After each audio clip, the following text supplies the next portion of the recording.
When you bring your child home for the first time, you want a baby monitor you can trust. When you choose Stork, you choose technology trusted to monitor 10 million babies in hospitals every year. Stork continuously tracks your baby's pulse rate, oxygen saturation, and temperature. Visit MassimoStork.com to learn more. Stork, a revolutionary baby monitor, is born. Stork is not a medical device. Read and understand all product labeling. Massimo data on file. Moms and dads, I bet you can relate to this email. Kirk, my son is just like the kids you described in your podcast. He comes home feeling defeated after school, feeling like he isn't smart. But I got him Crunch Labs and he loves it. Building the new toy and watching Mark Rober makes him feel smart. And then he explains, talking a million miles a minute, like our kids do, all the cool science facts he's learned. It's like I get my real kid back when he's building his Crunch Labs toy. And that is exactly why I was so psyched when my niece first told me how her son loves Crunch Lab. Confession, this is the one sponsor I wanted more than any other because it's such a perfect fit for our kids. So go to crunchlabs.com/calm and you'll see why. Crunch Labs is a STEM monthly subscription build box for kids. Your kids get a really fun toy in the mail every month. And what kid doesn't love that? And then they put it together by watching a step-by-step video from former NASA engineer Mark Rober, where he teaches all the cool physics that make the toy work. Mark's passion is helping kids think like engineers. And this helps your kids develop resilience and problem-solving skills while having a ton of fun. Get your kids something they will actually love, use, and look forward to getting all throughout the coming year. Build your child's confidence now.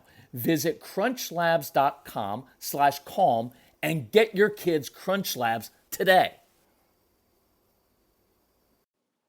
Hey everyone, this is Kirk Martin, founder of Celebrate Calm. You can find us at celebratecalm.com. It's pretty easy. So today what we're going to talk about is ADHD and medication. And even if a child's not struggling and you don't need help with the medication issue, I think you'll find this very, very helpful. And what I want to do today is give you some very practical tools and frame the discussion in a way that I think you'll find very, very helpful. Let me use this analogy.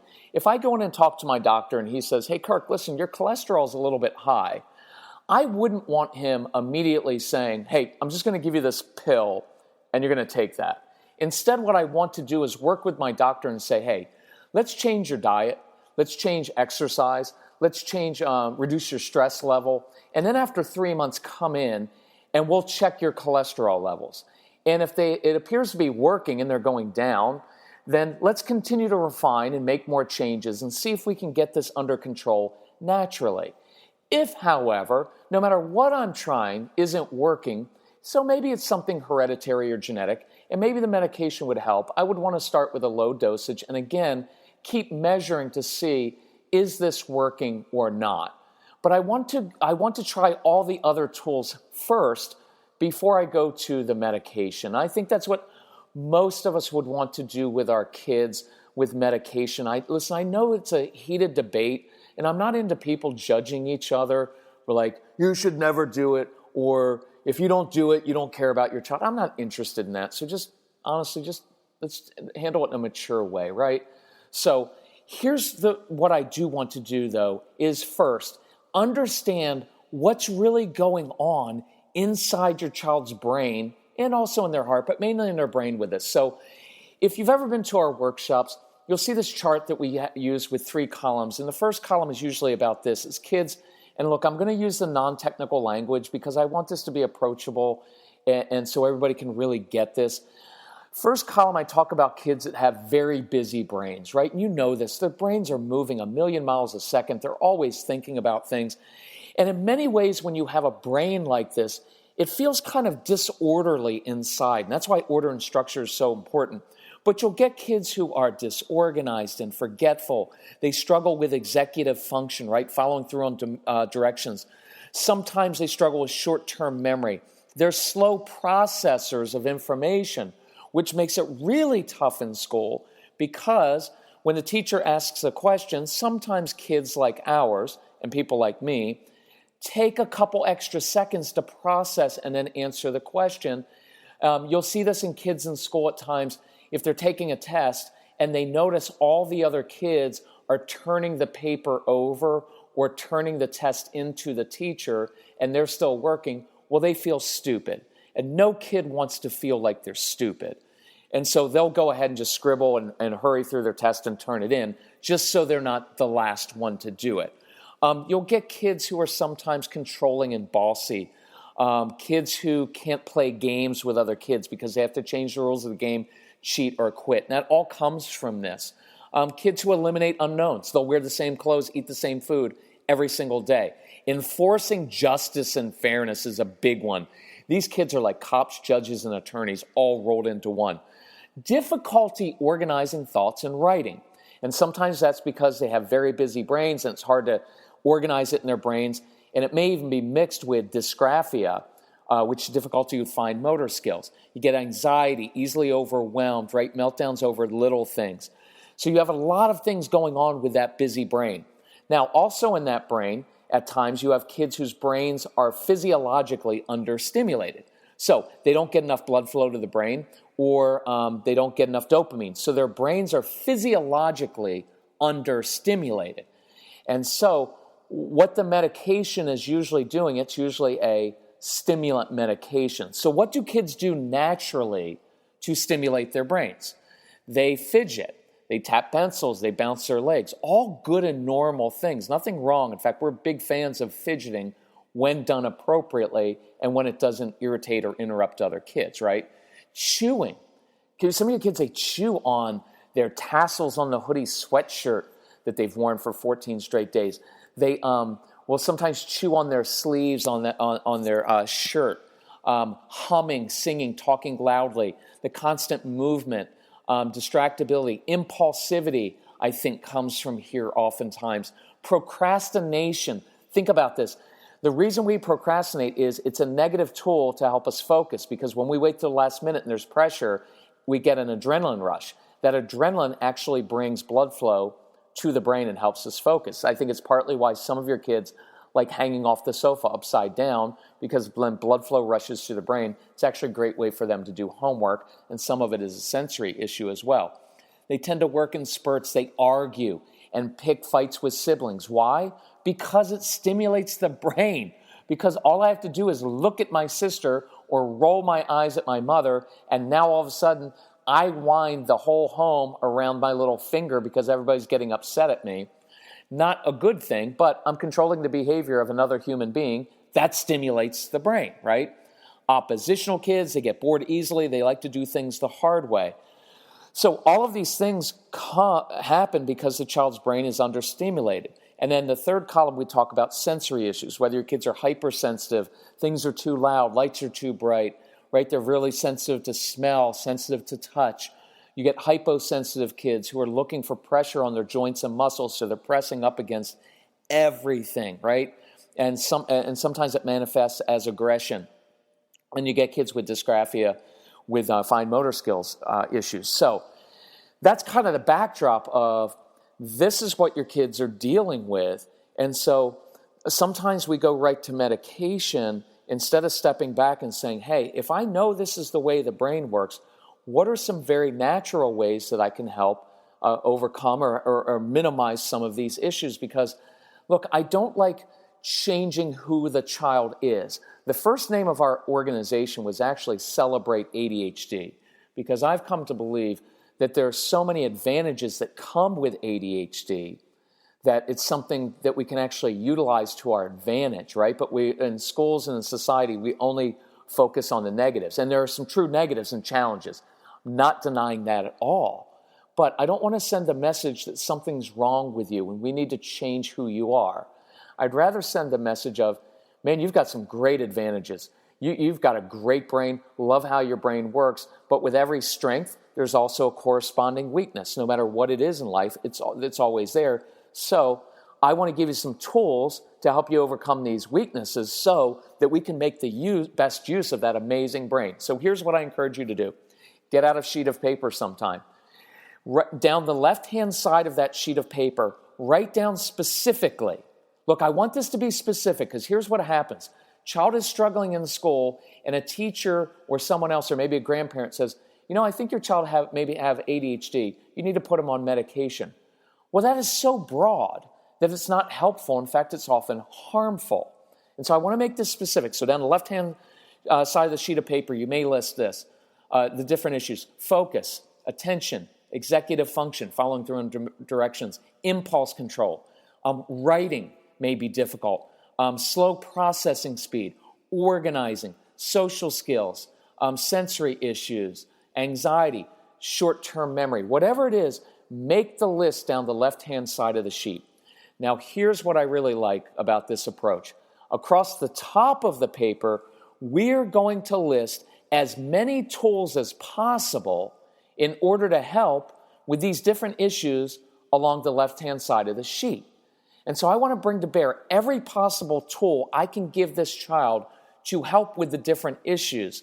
And at the very end of that list, on the far right-hand side of the paper, I will write down medication, because medication can be a helpful tool to help with certain issues. But I want to make sure that it's very specifically focused. So let's make our list. And this isn't exhaustive, but if you listen to our ADHD University program, the Brain Boosters program, you will hear this in great detail. I can't do that here because it's 3 hours worth of information, but I'll give you some highlights. So nutrition, let's change the child's diet, right? I mean, that's kind of a no-brainer. Again, some of you are very, very busy. I don't want you to feel guilty because you're not making organic food in the backyard for your kids and everything. But it's really important because obviously what you put in your body affects how you feel. It affects how your brain processes. Now, again, I'm not a nutritionist, so consult with your nutritionist as long as they're not horrible and completely wrong and believe that the food chart that the government food pyramid is right, because that's pretty much backwards. But we're big fans, obviously. Get rid of food dyes, processed food we don't want in the diet as much as possible. Eliminate that. As many fresh foods as possible, right? We're not big fans of sugar and carbohydrates. Much bigger fans of more protein, good healthy fats, good vegetables and fruit. Okay, I like getting rid of the fruit juices, soda, energy drinks are all, I think, probably pretty horrible stuff, right? So however you want to work that, change their nutrition and their diet because it will have an effect. It won't fix everything, but it does have an effect. Exercise.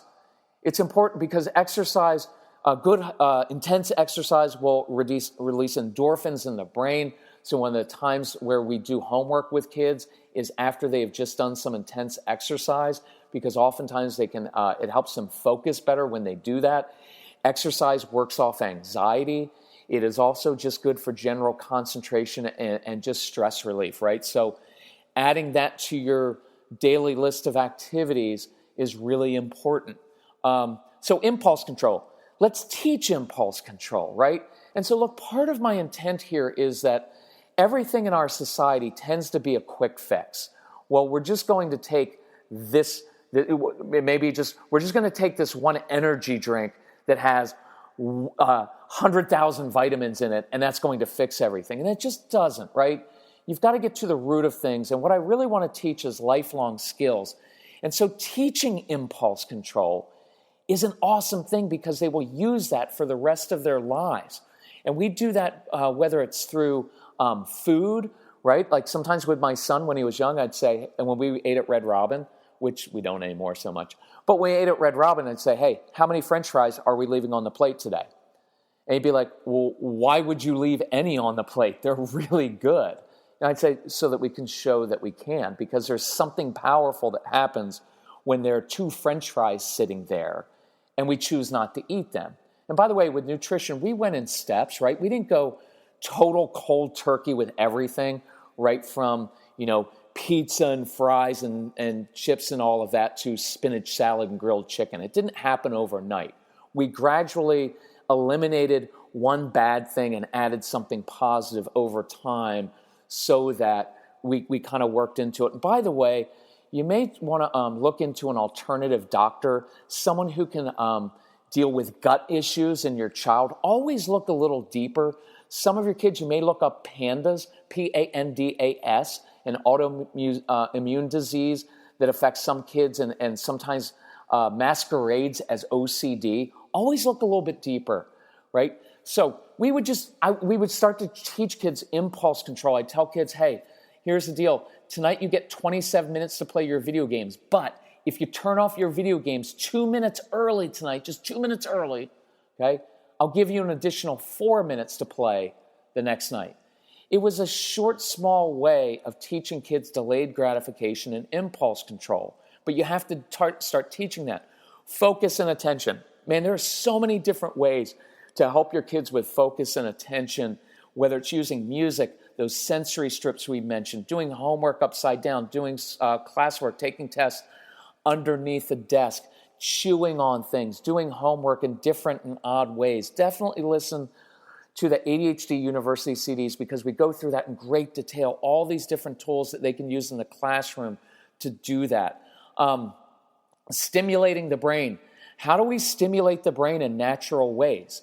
Right? We've talked about exercise will do that a little bit. Listening to music can do that.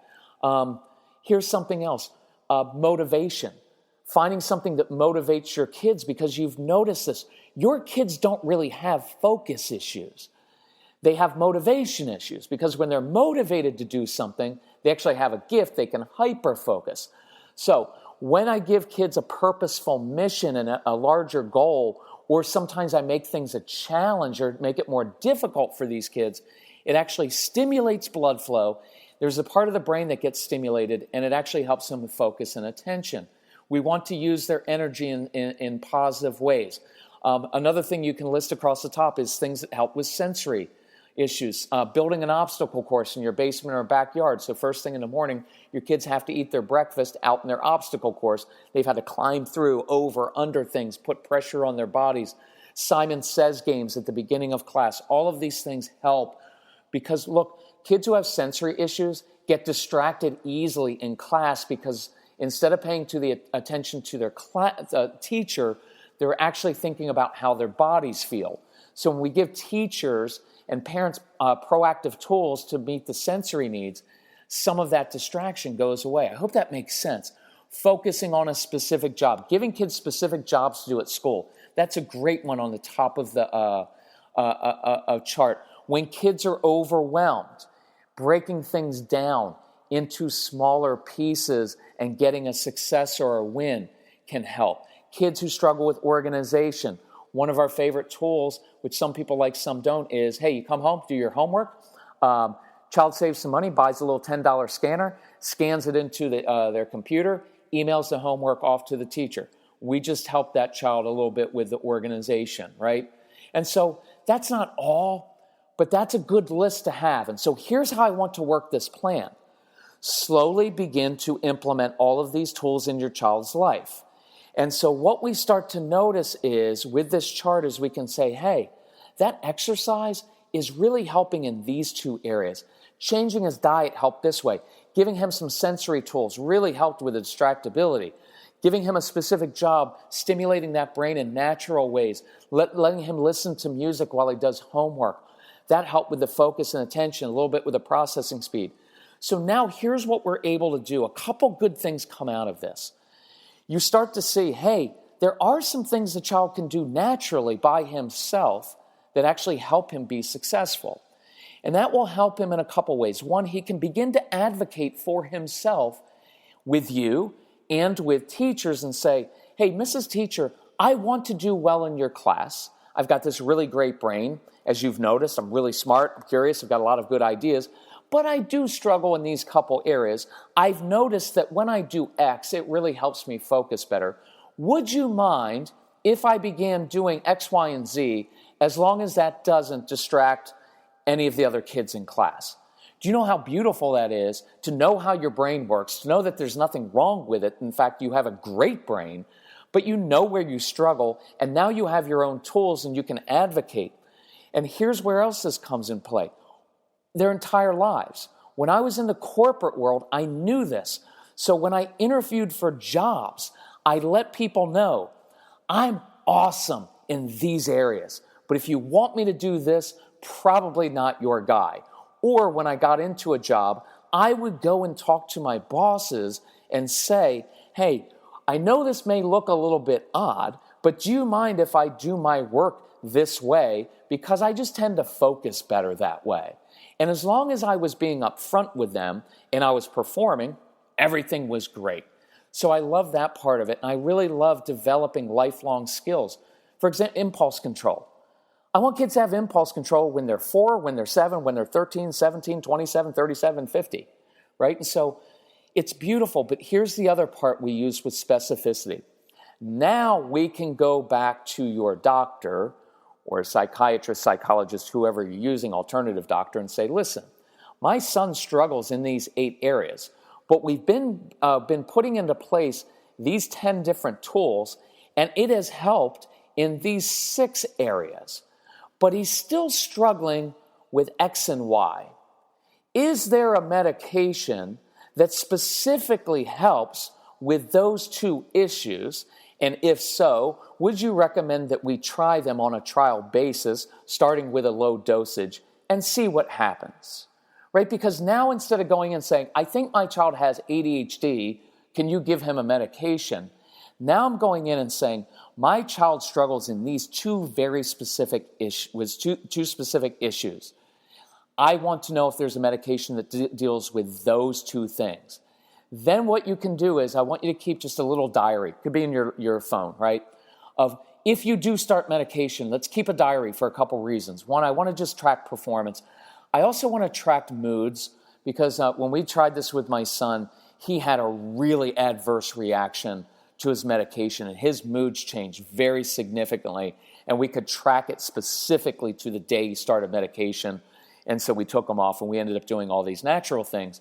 But some kids will very much benefit. So you can either see, hey, look, this appears to be working really well on these 2 areas. So we keep doing all the natural tools. We've added a medication as a tool, and now we're having some really good success. It will also help you later if you decide with your doctor's insight, if you want to wean your child from medication, you would kind of just reverse this process. I would begin doing all the practical tools first, and then with your doctor's help, wean them off the medication and track and just see, hey, it appears that he's able to function at whatever, 80% level that he was doing before on the medication without the medication. And now, of course, we don't have the side effects with it, so we're pretty happy with that. I would encourage you to talk to your kids about it, especially if they're old enough to ask them, how does this make you feel, right? And I put it in terms of this is another tool that we're going to use. But the framing of this with your child is critical because I don't want them going through life thinking there's something wrong with them.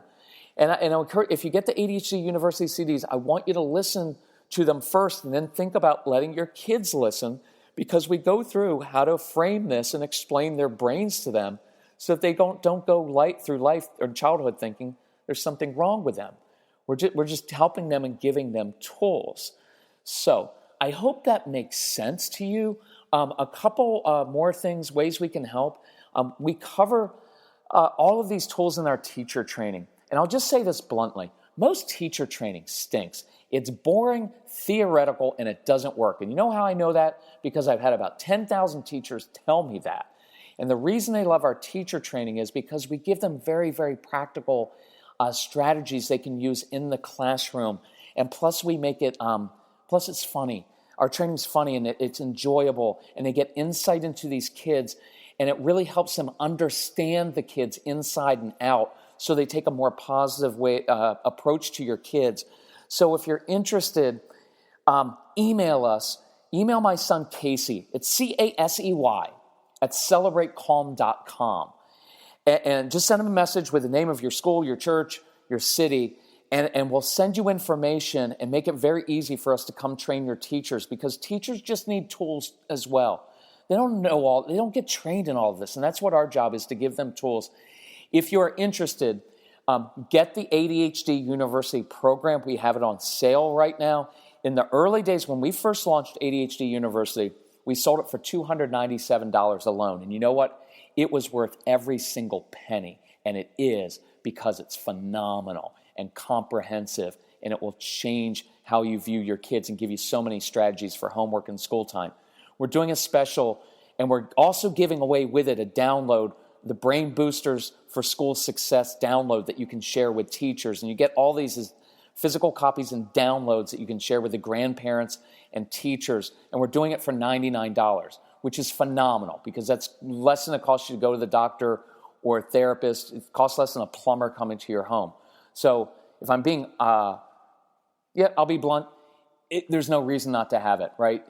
There's no reason not to get that one. It's fantastic. So email Casey at Celebrate Calm. You can call us at 888-506-1871, and he'll help you with that. You can just even put like ADHD in the subject line, and he'll send you a link for it. It's really easy. But if we can help you with anything, let us know. But thank you for listening. Thank you for loving your kids. Keep enjoying your kids, and let us know how we can help you.